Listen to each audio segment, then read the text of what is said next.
The Romans call it the punch in the eye. The English call it the wedding cake. It's one of the most conspicuous monuments in all of Rome. Dare I say one of the most conspicuous in all of Italy.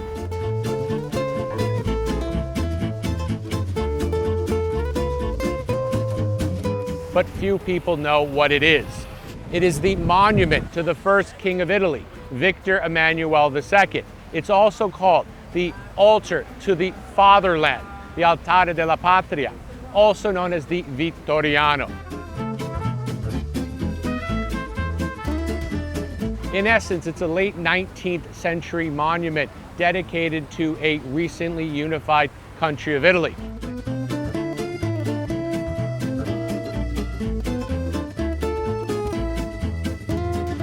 That gentleman that you see there up on the horse is in fact King Victor Emmanuel II, and the entire monument located between the Piazza Venezia and the Capitoline Hill.